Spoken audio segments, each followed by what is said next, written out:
All right, I guess it is time for us to begin, and I'm so excited about this. My name is Bart. On my left, you see Kuba, known as Cooper. Hi, Kuba. Hello, everyone. Great to see you. But it's not only two of us today. There's also Angelique behind the scenes supporting us in answering all of the questions that you might ask on chat or YouTube if you're watching us on YouTube. So we'll try to respond to those questions. That's Angelique's job. But of course, some of the questions we can take and illustrate, respond visually, illustrate on our whiteboards here. So feel free to ask those questions as we go. We have pretty straightforward agenda for today. We want to speak about what's new and explain everything. Right. And these two areas that we're going to cover today are the changes that were included in the latest update to every Explain Everything. They are available on every platform. So first we're going to talk about how the camera changed, how you can incorporate new features so that your videos are more dynamic, and so you have right now you have more control over them. So and that's that. Yeah, and the second part is the new collaboration options that allow you to moderate and control what's happening during collaboration. So that's a situation where you're basically whiteboarding not by yourself but with a group. So let's do the following. I'll try to demonstrate the changes in the scenario where you do the recording, and then we can check the demonstration that Kuba will provide to you, illustrating new options in collaboration. I see that Rashan joined us at this very moment. Hi, Rashan. Hello, everyone. Sorry I'm late. It's a bit of a weather-related problem here in the Northeast US where I've had no power or internet. So I'm in a car on LTE, but thrilled to join all of you.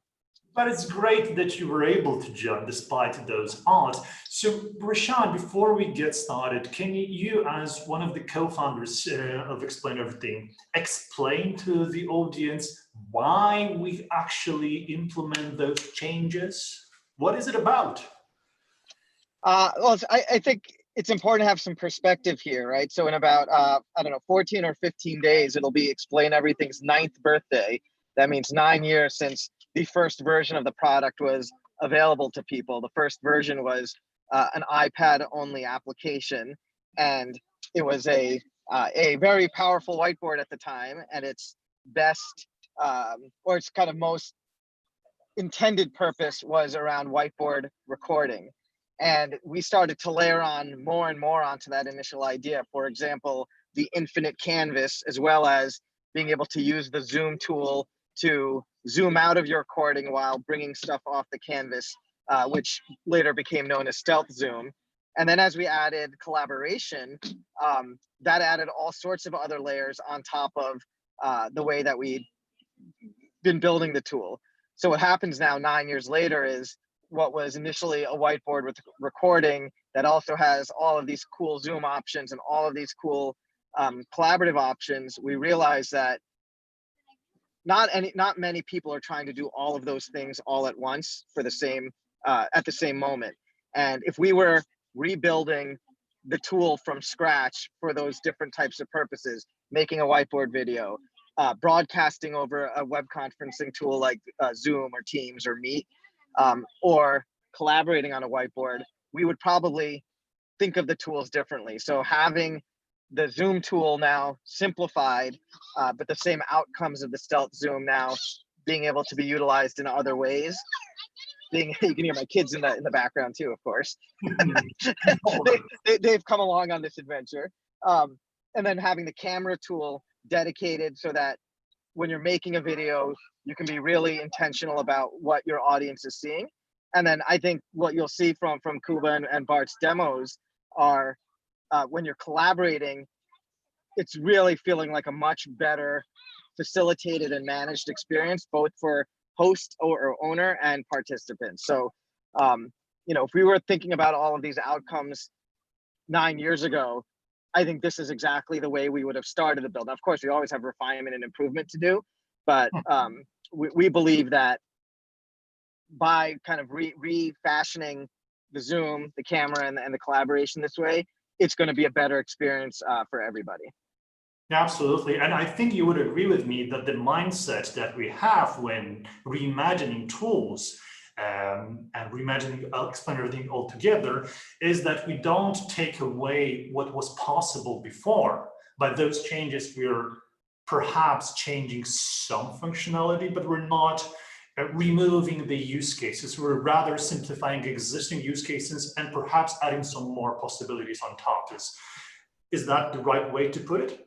Yeah, think about it this way. So because I'm in a car, this is my most accessible analogy. Like, you know, a lot of cars used to actually have to stick the key into the ignition and twist it, right? But then ideally, there are other ways to start a car. So now many of us have the wireless fobs that you just get in your car. It knows it's there and you press a button. So your same outcome. You want the car engine to start so you can go somewhere. There's just a different method by which you're getting to that outcome, and in a way that's actually in the long term better. In the near term, a little bit of behavior and routine adjustment, but over the long run, a very sensible change. Fantastic. Thanks for that introduction. And I guess that's the right starting point for our demonstration. Before we begin, if you want to ask questions as we go through the demo, please do so in chat or in the comment section of YouTube. Angelique is with us in the background answering those questions, and we will also provide some illustrations to the most interesting ones, the most difficult perhaps, because our goal today is to explain everything, and we'll try as best as we can.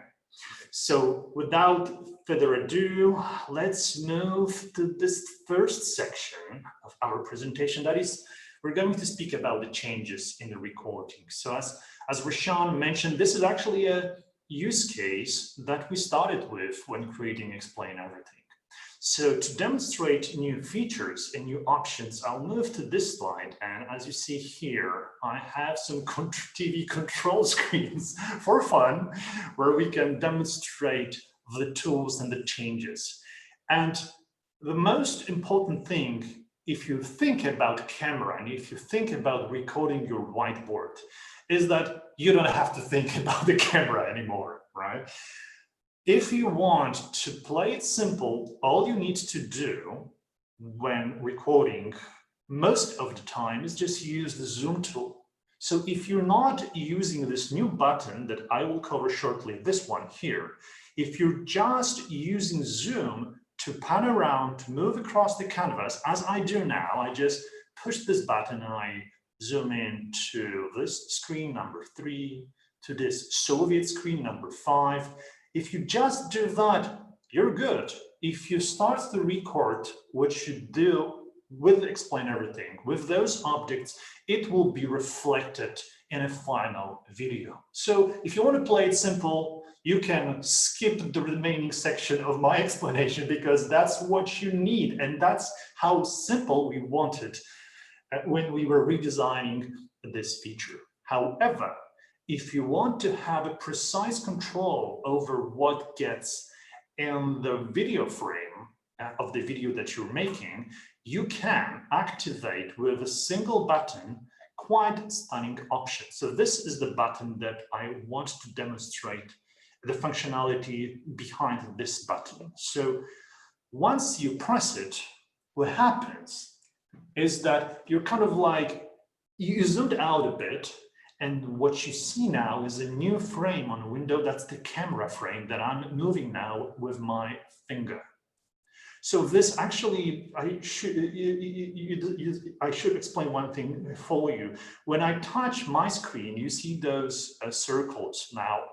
Above the camera frame, you see those circles. These are my fingers, so you can see how I operate and control Explain Everything, providing gestures.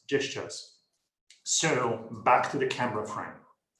The camera frame allows you to position your perspective that you want to have on a final video.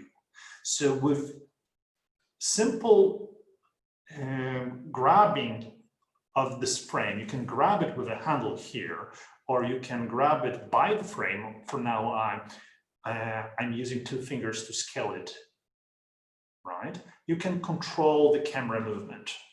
So for example, if I want on my movie to move between screen number 1, I'll just zoom into that, right? Now you see my camera is positioned on screen number 1. I can do the recording. I started the recording. Now you see this camera is actually blinking, and you see on the bottom of the screen that recording is going. So now I can move the camera frame to, let's say, the Soviet screen number 5. And this movement, if I stop, will be reflected in the final video. So I'll scroll back and play it for you. That's the result, screen number 1. And now you see the change, screen number 5. So that's the camera movement I provided with this new tool. It's pretty simple, isn't it? Yeah, it's very simple to use. So you just grab the camera by the handle and move it to a place where you want it to be. This usually, previously it wasn't possible, so that's the main change. So we wanted it to create those dynamic framing situations where you position your camera where you want, record like a panning movement or something that would be that would give you more control over what's the content inside of the frame, right?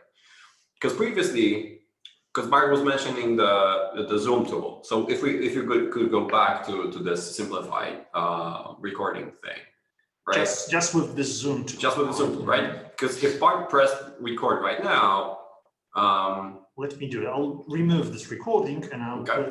let's do it as you say. Okay, if I would press recording right now, yeah. And now say you want to move to the screen number 1, or right the same way. To number 2, let's say. Okay. Right. So that's the most basic thing. If you don't press the camera button on the control bar, you'll control your camera with zoom. So what you see basically is what you get on the yes. video. So let's play it back. So I was on the screen number 5, and then suddenly with the zoom tool, I moved to screen number 2, and that's what you see. Right. Whereas if we try to do the same thing with the detached camera, that would be a little bit easier to position, right? We could zoom out a little bit and do the same thing. We could, yes, of course. So I'll remove this video one more time from the slide. So we start from the very beginning. So I'll move to slide number 5, to the scene number 5. Here's my camera, right? That's the frame in the center of the screen. I'll position it on the TV control screen number 5, press record. Now I can move the camera to screen number 2. The nice thing about it is that if you are approaching edge of the screen, you notice that the screen moved with the camera. So I can grab it, if let's say I want to go to TV screen number 1, this one above TV screen number 2, it will allow me to by just moving the canvas a bit, so it's easier for me to control the camera. Yeah, that was previously impossible to do, right? Right. It would require you to just kind of hold the zoom and then just try to scroll around the canvas. Right now, you can just grab the camera and scroll to a place where you want it to be, and that's much easier. Because previously, like if we turned off the camera, yeah, and if we try to do the thing and move. Well, let me record. Let me record that. So if you could move to the Soviet screen again. Yeah. I would be just going somewhere on to the right, right. Yeah. And it's zooming in and it's changing a little bit. Okay, so now, yeah, there we go. It was choppy, right? You notice though how many steps it took for Cooper to do that. So let me play it back. It was like, it was longer. So I'll scroll. So it's here, right? We were here. And then moving to that screen just took a lot of effort because it was like, And it lagged there a little bit. yeah. So So sorry. now you can do it in a more precise way, in a more, Yeah, you have more control over the movement of the camera. and it's actually easier. Yeah. Right? The additional advantage is that if you detach the camera, you can actually use the surroundings of what is outside of the camera frame for your recording. So for example, now the camera, as you see, it's positioned on a control screen number 5. Okay, so I'll put it here, I'll start recording, and the camera is just capturing everything that is within that frame. So it's capturing scene number 5, but I can take the hand tool and let's say move screen number 4 to the camera view like that. With the hand tool that allows me to move objects around. So now when I play it, so that was the move, right? Now when I play it back, that's what was recorded. I move that screen and move it back again. So you can actually, you have a control, so you can use the different materials that you have in a surrounding of your video frame. But if you would feel that that's too much for you, when you try to control the camera movement, maybe that's only the thing you want to focus on, then we have a new mode for you. If you detach the camera, as we did before, you can activate a special mode by tapping on this handle here, where you see the word camera here. If you tap it on it, see what happened. All of the tools got away, my screen is empty, and every input that I will provide will be input related to the control of the camera. So without, thinking, okay, do I have a hand tool? Will I move this object or not? You will know that within this mode, you will only control your camera. So here, 2 fingers to scale it up or down, 1 finger to move it around, right? That's the only camera movement that you're doing now. The best thing about it, it's simple, it's clean, but you can still record. So on the bottom of the screen, you have 5 buttons, and the middle button allows you to start recording process, as I just did. You see it blinking, that means it's recording, or stop the process. You can change the proportions of the camera frame, because by default it's 16:9. That is the aspect ratio that is a standard for YouTube. I think the default is 4:3, but you can change it there. Yes. So you previously you could change it here, camera frame options. But now when you're in this special mode, and I'll go back. We call it precise mode. Precise mode, yeah. You can change it with this middle button here, just in the middle. I press it, and now I can change the proportions of the frames. For example, I can do the portrait, landscape. As you see, it changes as you choose your ideal frame. Right. So there was a question from Carl regarding the exported PDF. So some people use Explain Everything to create static content. That's not a video, but an image or a series of pages that could be exported as a PDF. And the question was, which parts are saved shown with the new camera if you export slide as PDF? So this is the settings of a camera frame that part just shown that are available in the menu here. You press on the name of your project and go down, and the camera options are here. Here you set the frame, right? And you can, if you want to have like a PDF that's more like a regular document, then you go just 4:3 portrait mode, and then you see this frame and it's positioned as a portrait. But then when you press export as PDF, the area that's indicated by the camera that's the area that you will export. That will be visible on the page of your PDF. Yeah. So the best thing to do is to check before exporting to PDF what is the position of your camera for each of the slides, because it might be different. So it matters on every slide. By default, if you're not using this detached camera mode, it will not matter to you, because what you'll see when opening a slide is what you will get on a PDF. But if you use the control of the camera, just make sure that you have what you need within the camera bounds. Yep. Okay. All right. As simple as that. So just take it easy. Don't think about detaching camera if you don't need it, but if you need it, you can have a really precise control over the video with this new mode. Right. So all those of you who are using Explain Everything with the stealth mode, this exactly the same thing is possible when recording, but you also gain the ability to move the camera frame, which wasn't possible before. Right? Because say when you detach the camera, it's almost exactly the same as if you would turn on the stealth zoom, right? It's exactly the same behavior. Yeah. But right now you don't use the zoom to move the camera, you use the camera handle, which makes it so much more dynamic and so much simpler, right? So let's do something fun. Let's say I want to record a video that shows the static here with a control screen at some point. So I'll use the camera frame here just to shoot the static first. Let's say I'll shoot it 1 or 2 seconds. I'll stop the camera. I'll stop the recording, move the camera to the control screen, record the control screen, stop and move back to the static. I'll play the static because that's the video actually, and record that.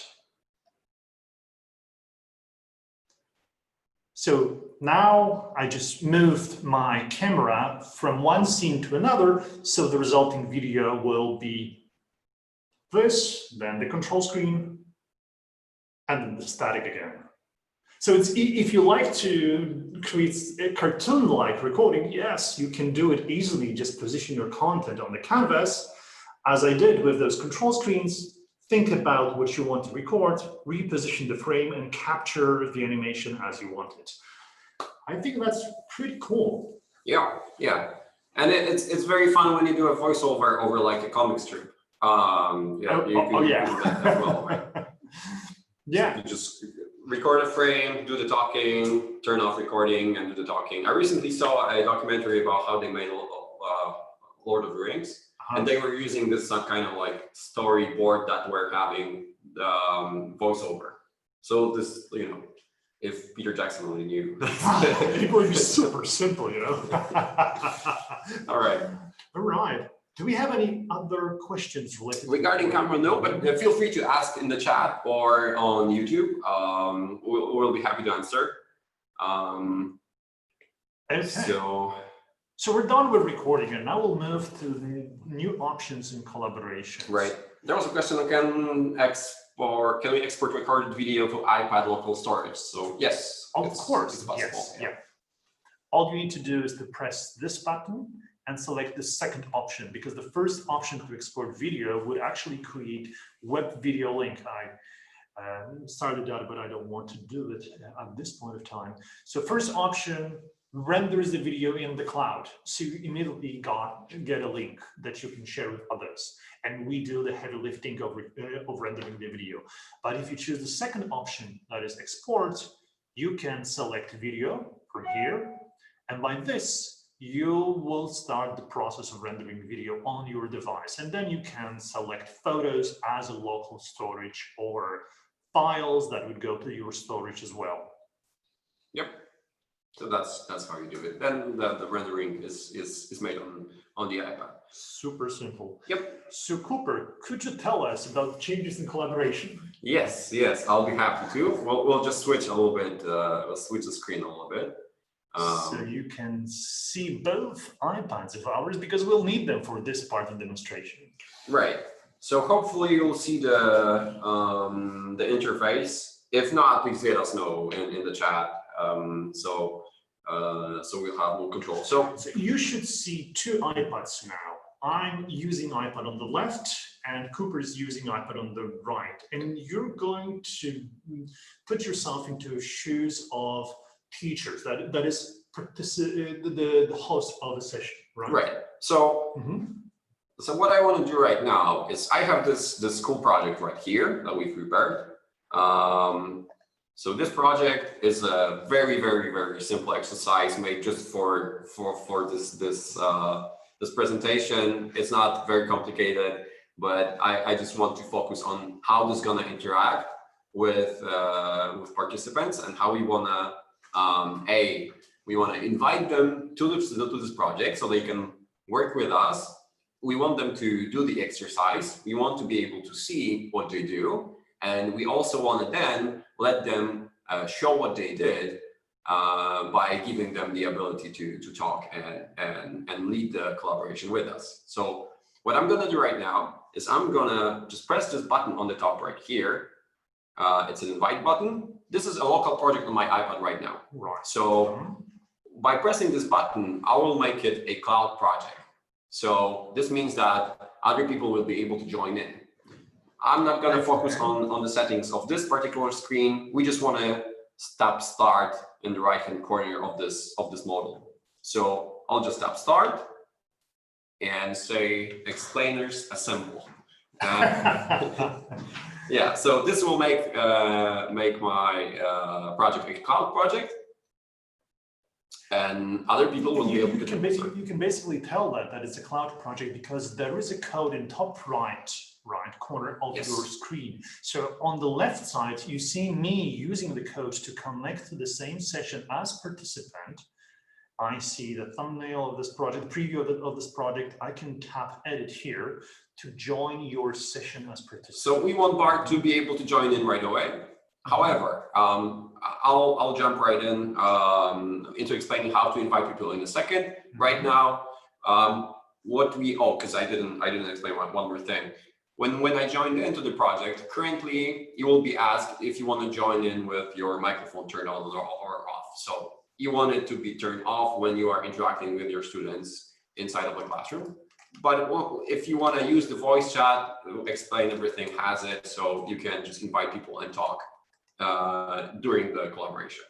So after I start my project, I'm presented with these scenarios right here. So I don't think you can see the exact names, hopefully. So the first option that that is up there is open collaboration. So my goal here is to have people who join in work with me. So I'm going to stick to this particular scenario, open collaboration, which means that everyone who joins in will be able to edit the project with me. So now after I do that, I select this button here and says back. I'm going to go back. And right now we have this new collaboration menu, which allows me to invite other people and set, among other things, the scenario, access permissions, and so on and so forth. What we want to do right now is we want to select this button here and select share and just say AirDrop, email, Slack, whatever communication software you're using. You can then send the invite code to other people that you want to invite to the collaboration. So Bart already joined in. I think Carl is already there too. Oh no, he just quit, but that's okay. So what I want to do right now is I want to, because I see that the Bart's already started working, even though we haven't started yet. So he's a very, very active student right now. But I want to present to everyone who joined in what we're going to do in this particular exercise. So what I'm going to do right now is I'm going to select my avatar in the top right hand corner, and I want everyone in the collaboration to be following me. So I'm the owner of this project, so I am able to do that. Right now, Bart is somewhere in Sydney. I want him to see what I'm seeing, and what I'm going to do is I'm going to select make everyone follow. So this is a new thing. You can kind of enforce what others are doing on a whiteboard now. Right. I drifted away to do this exercise and I was working in an area of the canvas, and now Cooper just brought me back. So I see exactly what he's seeing. As you can see on Bart's screen, around my avatar in the top part of the screen, there's a pink frame that indicates that he's following me right now. So that's the frame here. So here's his avatar, right? And here's the frame. It goes around the screen, so you can tell who's actually leading the session. Right. So now what I'm going to do, I'm going to select the zoom tool. And now I'll focus the attention of all the participants on this particular exercise. So once I release my fingers, there we go. And Bart's right now seeing what I'm seeing. So I can provide him the instructions for this particular exercise. So right after we start, he can, he can do what we've prepared here. So what I want Bart to do, he's already done some part of it.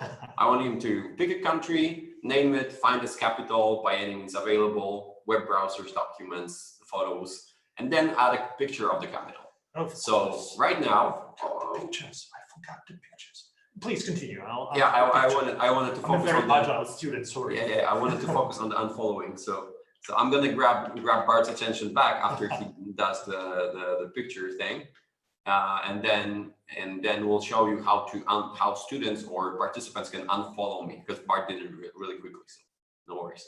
We'll just go take through this that picture real quickly just to illustrate how you can add pictures. Oh, I think so. So Bart, if Bart wants to follow me again, he can select my. I can do that. So I can tap your avatar, and here's the option to follow. So I can do this. So I deviated for a second. And now I'm back. Right. So let's imagine that Bart didn't go there, and he now wants to work on another country. So I'm like, okay, guys, folks, you can now select your country and do what the exercise is about. So now if Bart wants to do his thing, he can select the zoom tool and move around the canvas, and this pop-up will now tell him that he's about to unfollow me. So what if I don't do anything about this pop-up? Right. It gets me back to exactly your perspective, right? So this means that you can digress, you can deviate, you can go to other space of the canvas, but you will be brought back by this functionality unless you tap unfollow. So you know that you're doing that on purpose. So I'll do this. I just tapped unfollow so I can focus on the exercise in this different part of the canvas. Right. And now, since I'm not being followed, I can just look what everybody's doing, right? We have only Bart here. No, there are a couple other people. So if you want to participate, you can go on and do all sorts of stuff within the project. So now I can see what everybody's doing. I can move around freely. If I want to check whether someone follows me or not, I can see that under my info. I'm seeing that I'm being followed right now by some people, by one person actually. So I know that someone follows me, so that's okay. Okay. Hi. Well, this is cool. I must admit, seeing people working together on the canvas remotely is really, really cool. Oh, that's okay. So we'll wait for the outcome of this exercise. There's just 4 of us, and you're not helping, so it will take a while. Oh, no, it's fine. It's fine. I'm just gonna see what's happening. So you, as a teacher in this scenario, you're a host of the session, right? So by default, everyone else is following you. When they enter, yes. Yeah, okay, when they enter. Yes. What if you would want participants to focus on what one participant is doing? Let's say you want me to illustrate what I added to the canvas, right? Right. Can you do that so others follow me instead of you? Oh yeah. So imagine that everyone's happy with how their exercise went. So for those of you who are still working, we're just going to disrupt you for a little bit, and then you will be able to go back. But say now, don't worry. So now what I'm gonna do is I'm gonna switch the collaboration scenario, which means that I'll bring everyone to where I am and I'll lock them out of the ability to edit the project. Oh, okay. So I'll select the collaboration menu on the top, and then on the bottom, there's this button called scenario. Right. We've been there already, but I'm gonna get back there, and I'm gonna switch from open collaboration to presentation. And now, as you can see, what's gonna happen. Oh no, my tools, they disappeared. Right. Right. And so now Bart cannot do anything in the project, actually. He's only able to follow me and see what I'm doing. So right now, What if I want to focus on, let's say, on Sydney here or Paris? Yeah. I can do this, but if I release my fingers, you'll go back. Yeah. Yes, this is kind of like a, this flexibility of explaining everything allows you to some extent look at other parts of the canvas. I cannot add to the canvas because I don't have tools, but I can somehow manage to check the other part of the canvas. Right. Yeah. Yeah. And then you go back. You will go back. So now everyone is following me, and they are unable to unfollow me because I'm the host of the presentation and I'm leading the presentation right now. Cooper, question. Yeah. I cannot unmute because I see that this icon, this button, right, is not active. Why? Because in the presentation scenario, the only person that can talk and is heard by every other participant is the host, so that the person who's leading the presentation. However, I can promote someone so they are leading the presentation. So say I want to go to, oh, wait a second. Yeah, something's preventing me from moving around. Sorry. Okay. Guess we find the bug. Yeah, fine. Keep your secrets. All right.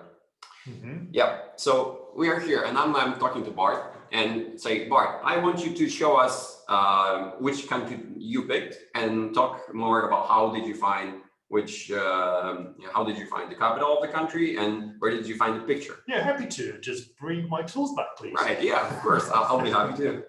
So what I'm gonna do is I'm gonna display the participants list right from here, and I'm gonna find Bart. I'm gonna select his name, which will open up the this additional info menu, and I'm going to select make host. So now, okay, got my tools, and now I can get them work. So now everyone else is following me. I'm the host of presentation, and I can speak about France and how beautiful it is, and the photo that I added to the capital of France, and history and everything, which actually, it might be interesting because since I'm a host, I can unmute, of course. I can unmute now. This button is active, but does it mean that I can control the session entirely? No, not entirely.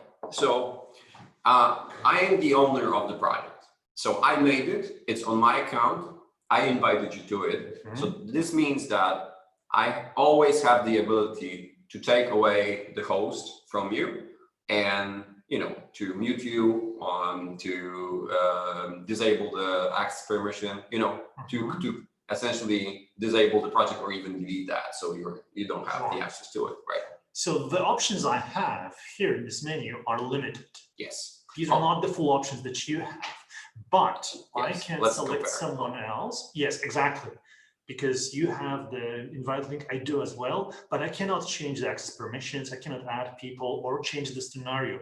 However, what I can do is to pass this role to someone else, right? I think you should be able to. Yes. Let's check. Let's check. So Esther, let's make you a host, okay? And now you see that Esther is now the host. He's followed by everyone. So whatever you do on the canvas, we will follow you. So that's what I can do. All right. Right. That's great. So now I can also take away the host. So I'll do. So Esther, hi. But Hi here's mine. everyone. Here's mine. I cannot respond to the canvas because I don't have my tools anymore. However, you do have yours. Is it because that you're the owner of the Yes. of the project? That's Okay. why I have the tools available for me. Mhm.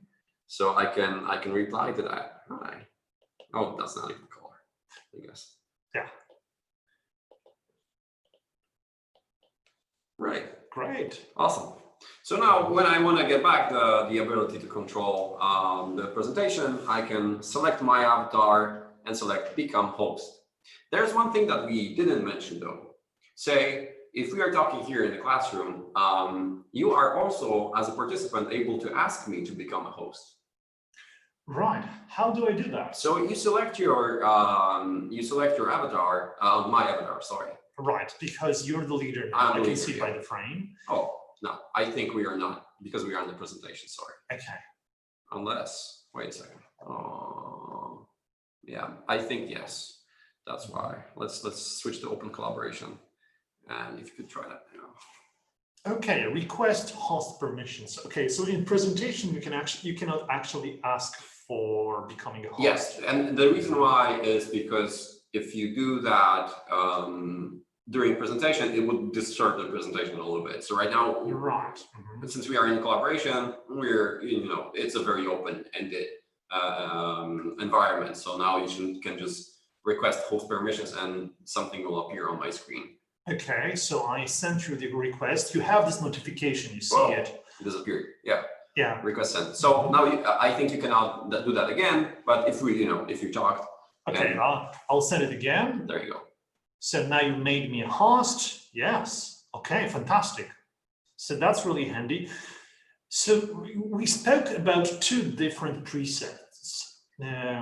The scenario of open collaboration. That's something we had before, right? That was the default mode in Explain Everything from the very beginning. And now we have a better control over situations such as presentation, such as lecture, right? What about the situations in between where you want to have some participants to follow you, others to be free, where you want to have some participants muted, others with microphones on? Right. Do you think we could change this, the zoom to my screen so that I can show, the zoom thingy, so I could show the menu in detail? Okay, so hold on. I'll just change that will require the perspective here. So okay, so we've previously we've went to the collaboration menu here. And now if we go to scenarios, and the scenarios that we've selected are actually, is it working? Oh yeah, it is. Okay. Yeah. Are actually presets.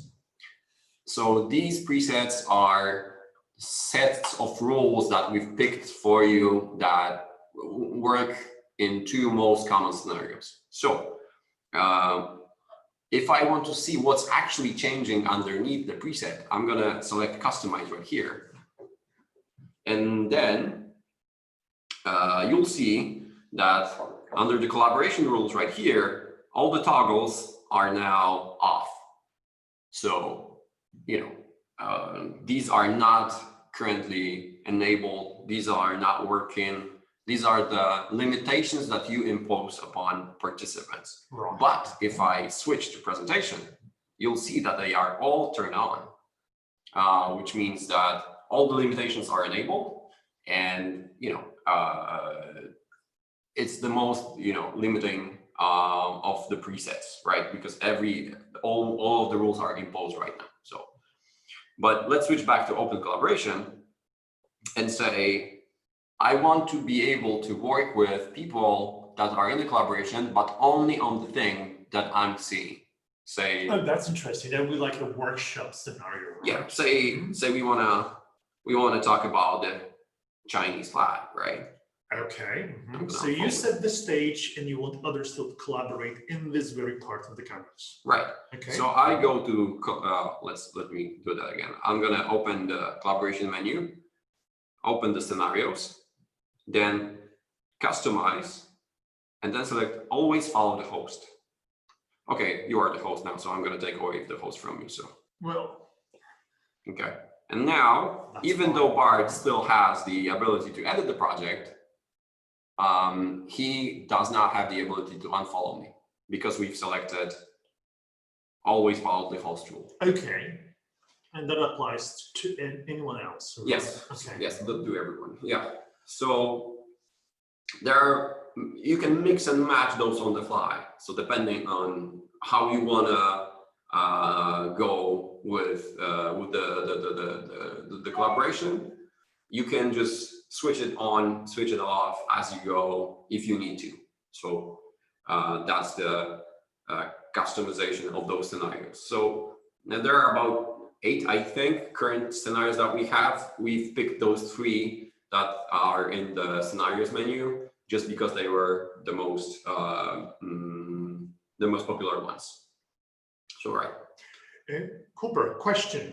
If a student's adding inappropriate items on the screen, is there a way to stop them from doing it and getting the student out of the session? How do you do that? Yeah, okay. Because stopping them, you can take their tools away, right? You can Yeah. make them adjust.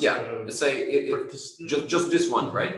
Okay, so this is what we've shown is quite vast, but there's another level to that. Bart asked me not to mention that, but since it's a question, yeah, it's because it kind of complicates it a little bit. Because say, usually if you're working with certain students, you want to invite them like one by one, and this will give you the ability to control exactly what they are able and not able. So you want them not as guests, because now you open this canvas and so everyone who uses the code can join, Yeah. but you want them as registered users, right? Right. Yeah. Okay. So if you have them as registered users, what you can do about, imposing some additional control? Right. So say if we are, and let's switch back to open collaboration, so that everyone can use every tool. If we open the collaboration menu and go to add people, here we can actually control who are we inviting to the collaboration, right? We can just select this field here and invite someone by their email, by their username, or something like this. And this will give you the ability to control exactly what they are and are not able to do just for them. We are planning to, adjust a little bit the collaboration menu in the future so that it's clear right now, because this level of overlap, it kind of overlaps with the scenarios right now, but this is going to be streamlined. I see. Can you show the options? So let's say you want to add me as a registered participant, okay? And if we could display what options you have once I'm on the list. Right. So I've selected Bart, and now I can select this option here to impose some additional limitations. But because we currently are in an open project, it would be kind of weird if you were able to edit stuff as a guest, but would not be able to edit as you. So right, okay. But if there's this naughty student that, as in this question, right, that is adding inappropriate content, you can, by this menu, set this student to, let's see, can view mode, right? Right.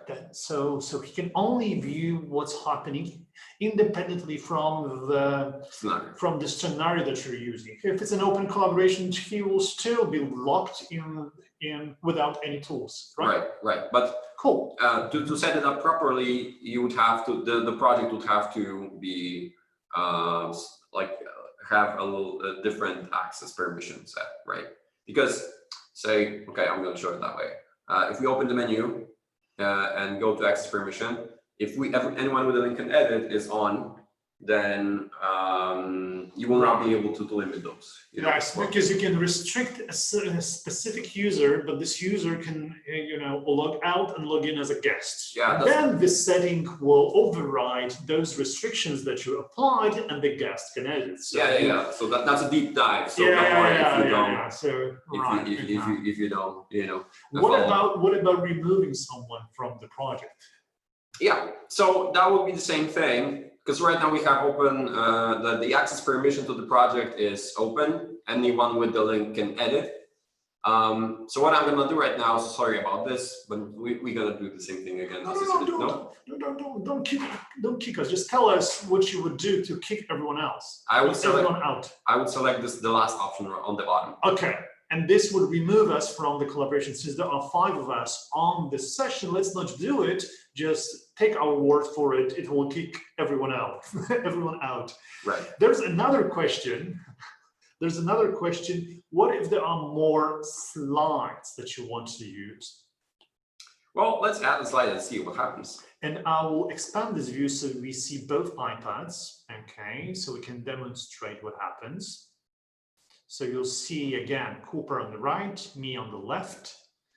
I just added a new slide. So I was taken to this new slide. I think because you're following me right now. Right, I'm following you. So now I'm not following you, so I can work on slide number 1, as you see, while you're on slide number 2. Okay. So you have this welcome here on the slide number 2. I don't know about this because, as you see, I'm on slide number 1, just scribbling in the corner. Well, but still, I can select my avatar and select make everyone follow, and then there we go. And I'm on slide number 2. Yep. Cool. Great. Yeah. You don't see my writing for some reason. Right. Yeah. Okay. Okay, but I can go to slide number 1. Yeah. But I would need to unfollow you because it will bring me back to slide number 2. Yeah. So basically, you can use as many slides as you need to. It's the same thing if you have everyone to follow you on one slide or many slides. Yep. All right, that's great. All right, there are some questions. So now we're going to move on to the Q&A section of this presentation. We got about 10 minutes left, so we'll be happy to answer your questions. Okay, so let's answer the first one. I saw on one of the, from Christy, one of the videos in which the presenter is showing a white screen and the user can zoom into an area without changing the presenter screen for everyone else. I cannot replicate that. So as we've shown, oh, I was disconnected. I just connect again. Oh yeah. So right, as we've shown, are you in the same project still? Yeah. Yeah. Okay.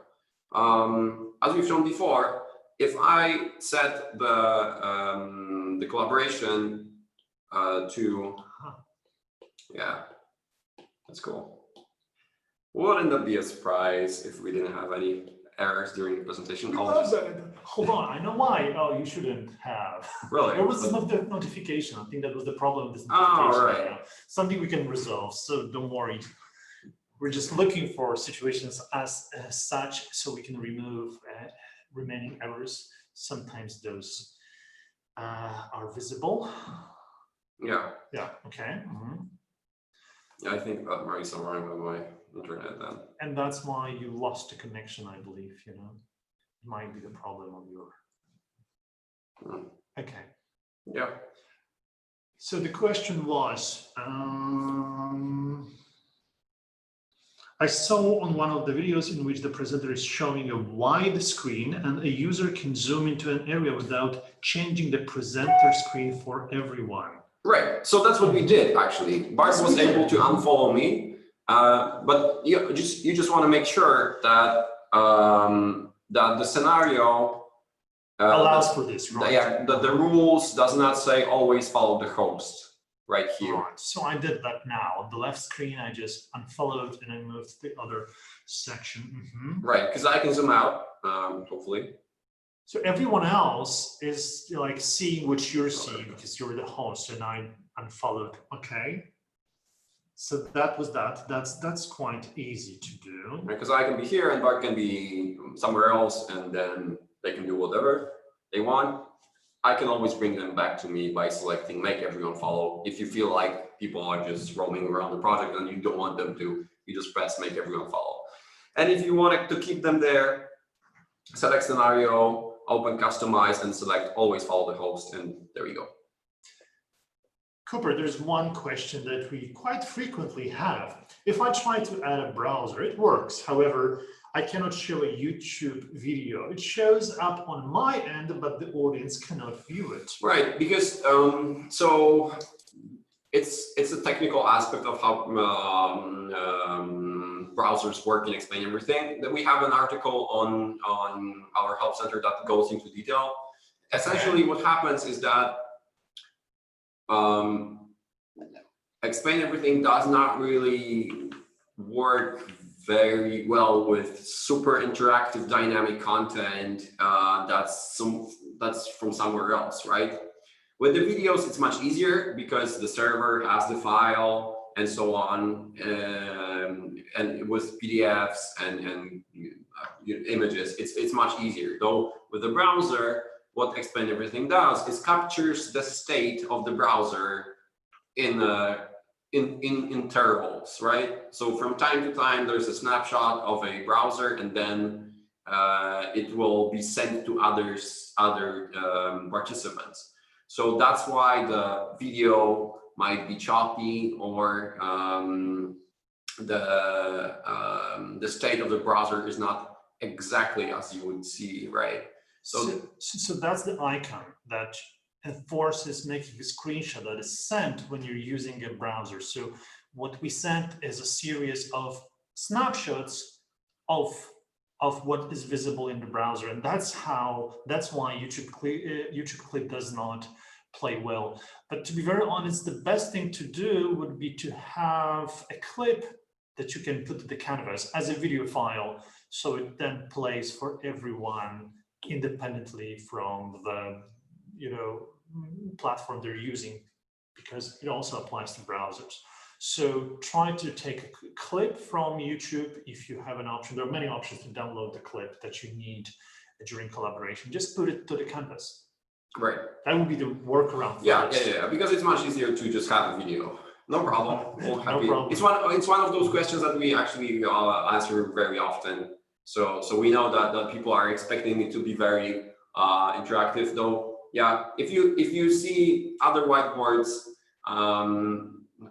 they are not usually even supporting browsers on them. So it's something. Yeah, those really interactive elements are I would say hard not to crack for most of the whiteboarding experiences, and we are actually doing a pretty good job with all other elements like videos and images and documents, and so. And we try to make it easy for users of Explain Everything to use multimedia, rich media files. So when you think about what's happening underneath, under the hood, when you're using your video, I just added a video to the canvas. This video, sorry, let me just correct the frame so you see it properly. This video that you see here, thanks for your patience here. This video that you see here is actually a file that was transmitted from my device to all other devices. So for example, it sits here, you can play it, it plays on all devices. As you see on Cooper's device, it plays as well. But if you take this project offline, let's say that's a template for your student, or let's say it's something that you want to work on a plane on in an offline mode, you will still be able to do this. So that's the beauty, but it also implicates a few things. It is a limiting when you're trying to stream media through Explain Everything.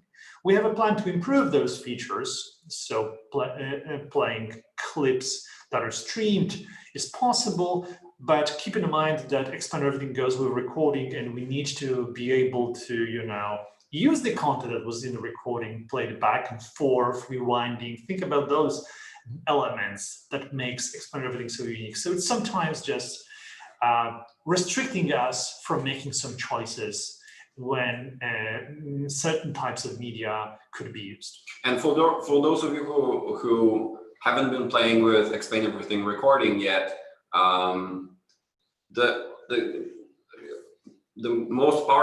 of the most powerful features, or the key features that Explain Everything relies on, is the recording and editing it really, really quick. Usually, if you have any experience with editing, with like some video editing programs, when you do stuff with videos, they have to render, you have to wait for the render, and then you can see how it plays, and then you edit something, and then it needs a very powerful machine to do that in order to get like a very slick effect, you know? Whereas in Explain Everything, you just press record, rewind, edit it, and it's so fast. So simple. Yeah. Yeah. So that's why, you know, some of these quirks here and there are because that's how it works. So we want it to be simple and fast. And sometimes it creates these problems that we have to solve and think about them for some time to come with a right solution. So that, and we have a pretty talented team here in Wrocław, so they are working on that very, very hard. So yeah, hope that answers the question. We're just getting close about to at an the end. top of the hour. That's why, you know, if you have any Questions, unless you are really in a hurry, but we could answer some of them. There are like two. okay, Okay. sure, yeah. So the first thing in regards to what are the differences between iPad and web versions of Explain Everything, especially with the tools and equations. So the equation editor is not yet available on the web version of Explain Everything. It might come in the future, though it's right now it's not a priority for the web version. We want the web version to be as efficient and as fast as the regular apps. So that's our priority right now. It may come there. Regarding other differences, there are some. I think we have a special article on our help center about this. Angelic, if you could find and link it in the chat, that would be great. So that's the first question, and then just to add to that, our priority is to make a parity between those versions of Explain Everything, the feature parity, but it just takes time to get there. I would say we're 95–97% the same experience regardless of the platform, but there are differences. And it's sometimes not something that we can easily remove because of different ways to develop for those platforms and different platforms limitations. So just for you to be aware, we're working on the thing that you have the same experience regardless of the platform, and we'll eventually achieve right. And like from the technical standpoint, these are native apps, so these are not like, you know, things you just put in a browser, mobile browser. It's just the thing that works on the device. So that's why it's so. Otherwise, you would not have such performance that you have. Once I tried to play all Mahler's symphonies on one canvas, and I was able to. That's not something you can easily do with, you know, browser versions of different whiteboards. Right. And the last questions from Chad. Will there be a change to add more than 20 users? In my classroom, I typically have 20 to 25. I know it could be crazy, get crazy, but if I can present while they're watching and make certain students the host, this would be amazing. Yes, we would love that. Absolutely. And we're working to achieve that. So this limit is actually, we would call this like artificial limit. We don't want to go beyond 20 before providing a proper way to facilitate the collaboration. Now we have those controls. Those were just introduced, so it will take just a bit more time to raise this limit, but it's definitely on the roadmap. Yes, that's a backend, you know, aspect of how Explain Everything works. We just want to make sure that, because, you know, you have your own app, and this app essentially has the same content.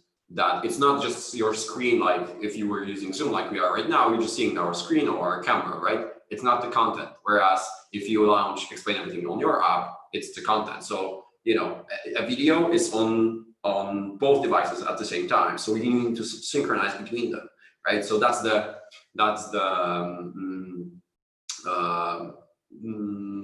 difference in transmission. Yeah, I wouldn't want to say challenge. That's the challenge. Yeah. To synchronize between so many different devices. And we're almost there, and to be very honest, what we're trying to do is to make sure that the quality of the connection, quality and the stability of session works, is right for lessons to happen. So I can give you a perspective. In the last 3 months of the past school year, we had over 300,000 lessons on our platform. Okay? It's quite a lot. So our platform needs some stress testing to make sure that nothing falls apart during those lessons, because we don't want that kind of experience. Right. Once we are sure that we're able to provide quality whiteboarding, collaborative whiteboarding for more than 20 participants, we'll of course raise the limit. Yep. All right. I guess that's a wrap. So thank you all for coming and joining us today. Thank you for all of your questions. This session was recorded, and we're gonna send you links to this particular session, and you will be able to check back and see what we did. So if you miss out on something because you were collaborating with us, the more you'll be able to check it again and see the effect. And if you'd like to practice some more before beginning of the next school year, there is a session in our scheduler. I guess it's about in 2 weeks.